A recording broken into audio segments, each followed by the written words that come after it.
Baik, bismillahirrahmanirrahim. Assalamualaikum warahmatullahi wabarakatuh. Kami dari kelompok 3 akan mempresentasikan hasil diskusi dari kelompok kami yang beranggotakan saya sendiri, Sahratul Fitriani, dan rekan saya, Iza Fatir Awanda. Nah, materi yang akan kita bahas ada 3, teman-teman. Yang pertama yaitu sasaran dakwah, yang kedua yaitu pelaku dakwah, dan yang ketiga yaitu masyarakat dalam perspektif kelas. Nah, materi yang pertama akan dibahas oleh saya sendiri, dan materi yang kedua dan ketiga akan dibahas oleh rekan saya. Langsung saja teman-teman, yang pertama yaitu sasaran dakwah. Nah, kita bahas dulu pengertian sasaran dakwah. Sasaran dakwah ini bisa disebut dengan mad'u atau orang yang menerima dakwah. Di sini mad'u atau orang yang menerima dakwah ini ada yang individu ataupun kelompok, baik yang non-Islam maupun Islam. Nah, masyarakat ini adalah masyarakat yang membutuhkan bimbingan menjadi manusia yang sehat, sejahtera secara spiritual, material, emosional, dan sosial. Selanjutnya ada beberapa kategori dalam sasaran dakwah. Yang pertama ada segi sosiologis, yang kedua ada segi struktur kelembagaan, yang ketiga ada tingkat usia, ada tingkat hidup sosial ekonomis, ada segi sosial kultural, dan ada segi okupasional. Yang pertama yaitu segi sosiologis. Jadi siapa saja sih dalam masyarakat dalam segi sosiologis gitu. Ada masyarakat pedesaan, perkotaan, kota besar, kota kecil, serta masyarakat marginal atau masyarakat pinggiran di kota besar. Nah, yang kedua yaitu ada segi struktur kelembagaan. Nah, masyarakatnya yaitu masyarakat desa, pemerintah, dan keluarga. Nah, yang ketiga yaitu tingkat usia. Ada anak-anak, remaja, dan orang tua. Nah, yang keempat yaitu tingkat hidup sosial ekonomis, yaitu ada golongan orang kaya, menengah, miskin, dan seterusnya. Nah, yang kelima ada segi sosial kultural, yaitu golongan priai, abangan, dan santri. Nah, yang keenam yaitu ada segi okupasional atau profesi atau pekerjaan. Nah, yaitu golongan petani, pedagang, seniman, buruh, pegawai negeri, dan sebagainya. Selanjutnya ada beberapa unsur dalam sasaran dakwah. Yang pertama ada dai atau pelaku dakwah, yaitu orang yang menyampaikan dakwah secara lisan, tulisan, maupun perbuatan yang dilakukan baik secara individu, kelompok, maupun lewat organisasi. Nah, dari sudut psikologis ada 5 dakwah yang efektif, yaitu yang pertama, jika apabila dakwah tersebut memberikan pengertian kepada masyarakat tentang apa yang didakwahkan. Terus yang kedua, apabila masyarakat tersebut terhibur oleh dakwah tersebut. Yang ketiga, apabila dakwah tersebut berhasil meningkatkan hubungan antara dai dengan masyarakatnya. Lalu yang keempat, apabila dakwah dapat mengubah sikap masyarakat. Lalu yang kelima, apabila dakwah tersebut berhasil memancing respon masyarakat berupa perbuatan. Yang kedua yaitu mad'u atau objek dakwah. Nah, mad'u atau objek dakwah ini juga disebut dengan orang yang menerima dakwah, baik secara individu, kelompok, maupun organisasi. Nah, di dalam Al-Quran, mad'u ini terbagi menjadi 3, yaitu mukmin, kafir, dan munafik. Nah, sedangkan menurut Muhammad Abduh, mad'u ini terbagi menjadi 3, yaitu golongan cendekiawan yang cinta kebenaran, dapat berpikir kritis, dan cepat dalam menangkap persoalan. Nah, yang kedua yaitu golongan awam, yaitu orang yang kebanyakan belum bisa berpikir secara kritis dan mendalam, serta belum dapat menangkap pengertian-pengertian yang tinggi. Yang ketiga yaitu golongan yang berbeda dengan kedua golongan di atas, atau golongan yang saya sebutkan. Jadi mereka ini senang membahas sesuatu tetapi hanya dalam batasan tertentu saja dan tidak mampu membahasnya secara mendalam. Dan yang terakhir yaitu atsar atau efek dakwah. Atsar atau efek dakwah ini bisa juga disebut dengan feedback atau umpan balik.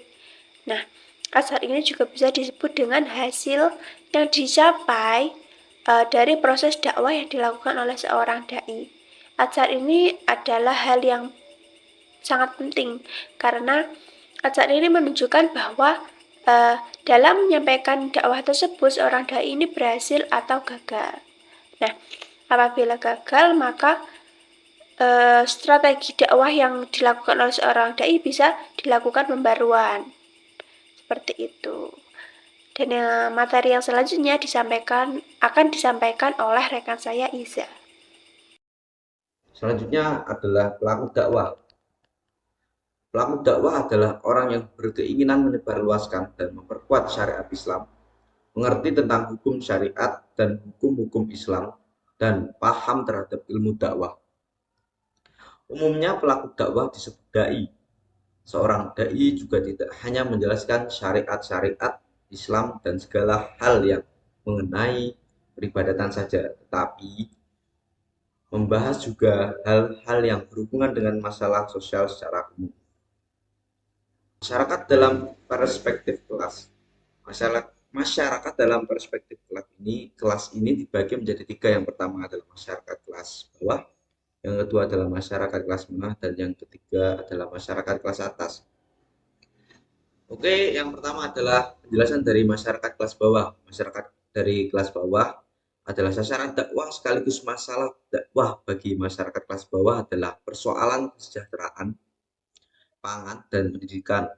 Persoalan mendasar ini nyata mempengaruhi tingkat kecerdasan dan daya dobrak psikologis yang lemah. Secara umum, kelompok masyarakat tersebut biasanya berasal dari keluarga fakir dan miskin yang benar-benar tidak memiliki kekuatan, terutama pengetahuan dan keimanan. Harapan hidup mereka bergantung pada belas kasihan orang-orang berpunya dari kalangan menengah ke atas. Selanjutnya penjelasan lagi, kemiskinan kelas masyarakat bawah adalah kemiskinan yang sangat berbahaya bagi kelangsungan pemeliharaan hidupnya, baik jiwa, keturunan, dan akalnya. Kemiskinan masyarakat kelas bawah inilah merupakan sasaran dakwah yang paling fundamental yang harus didekati dengan komprehensif, terutama menyangkut pemenuhan kebutuhan-kebutuhan primer dan mendesak, seperti yang pertama adalah kebutuhan pangan, yang kedua tempat tinggal, dan yang ketiga adalah pendidikan. Lanjut ke masyarakat kelas yang kedua ialah masyarakat kelas menengah. Masyarakat kelas menengah ini umumnya masyarakat terpelajar, bergelar sosial urban atau organisasi sosial yang terbentuk karena adanya interaksi sosial di perkotaan dan profesional. Mereka merupakan kelas atas, akan tetapi tidak memiliki dominasi dan atau di bawah kelas atas yang lebih dominan. Menurut Robinson, kelas menengah ini diberi sebutan kelompok campuran, yakni masyarakat yang bisa berinteraksi antara kelas atas dan kelas bawah.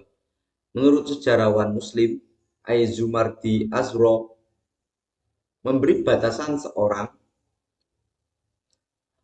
atau satu keluarga tertentu termasuk kelas menengah, yaitu apabila perbelanjaan per kapita sekitar 5 sampai 20 dolar AS atau dolar Amerika jika dirupiahkan menjadi 45.000 sampai dengan 1,8 juta per hari.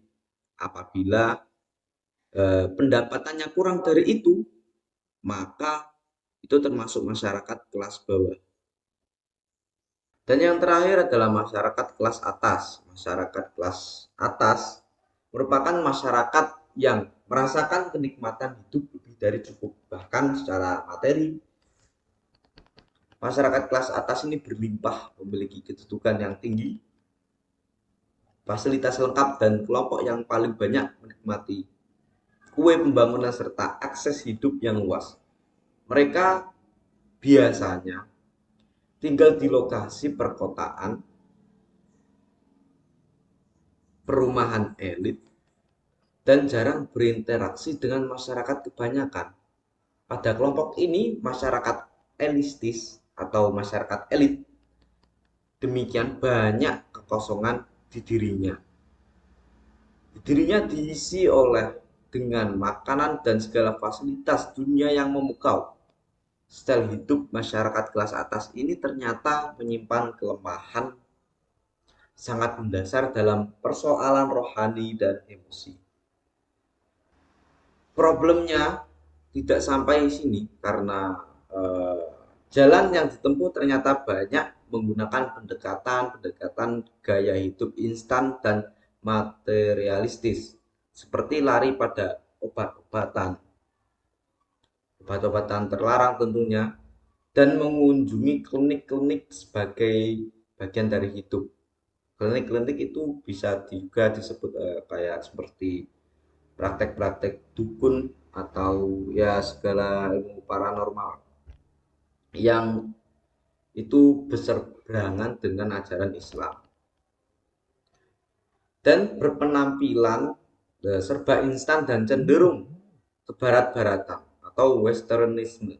Dalam catatan sejarah manusia Islam, kelompok masyarakat elit umumnya menempati lokasi atau memiliki jabatan dalam pemerintahan. Para usahawan atau pengusaha atau konglomerat dan keluarga dari raja-raja, termasuk di dalamnya juga artis atau selebriti.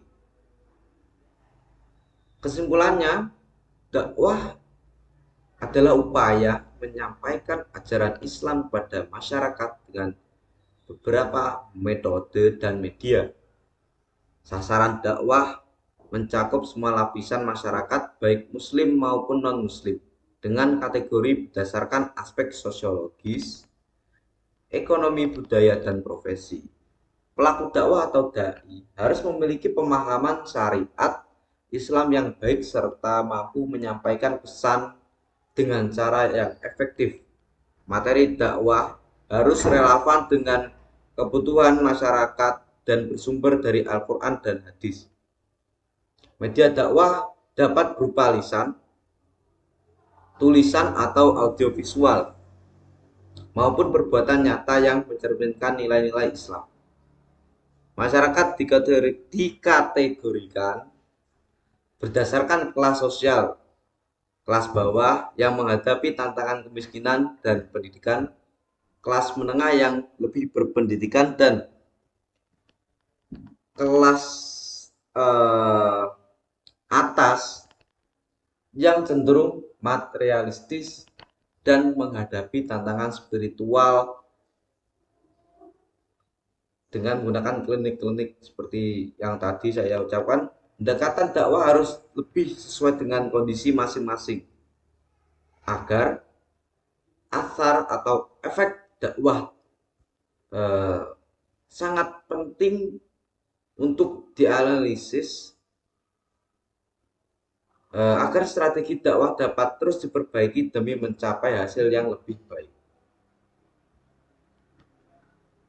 Mungkin cukup sekian yang dapat kami sampaikan. Terima kasih.